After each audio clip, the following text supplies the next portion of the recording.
స్వతంత్రించుకొందురు, నిత్య జీవము కలిగి ఆనందింతురు. నీతిమంతులు ఇక్కడ పరలోకం స్వతంత్రించుకొందురు, నిత్య జీవము కలిగి ఆనందింతురు. ఇక కొంతకాలమే లోక కష్టాలు, ఈ జీవితాంతం వరకు యేసుతో జీవించము. చెప్తామా? ఇక కొంతకాలమే లోక కష్టాలు, ఈ జీవితాంతం వరకు. పక్కన చూసి చెప్పండి. ఇక కొంతకాలమే లోక కష్టాలు, కొంతకాలమే ఈ జీవితాంతం వరకు అతి త్వరలో వచ్చుచున్నాడు యేసయ్య మేఘాసీనుడిగా.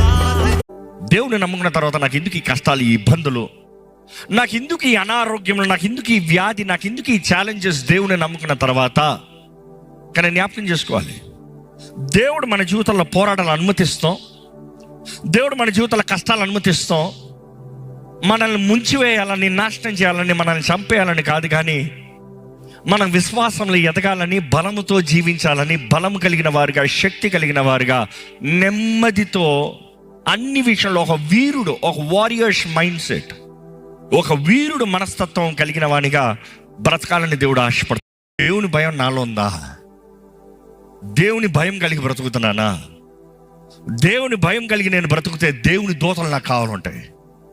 91 కీర్తన అందరూ చెప్తూ ఉంటాము, కానీ 91 కీర్తనలు ఎన్నిసార్లు మనం గమనిస్తామో ఆయన దూతలకి ఆయన ఆజ్ఞాపించి మనకి హాని కలగకుండా, మనం చేయాల్సిందంతా నా వైపు చూడు, నా పాదాలు పట్టుకో, నువ్వు ప్రార్థన చెయ్యి, నువ్వు తగ్గించుకుని ప్రార్థన చెయ్యి, నువ్వు ఉపవాసం అంటే ప్రార్థన చెయ్యి, నేను కార్యం జరిగిస్తా.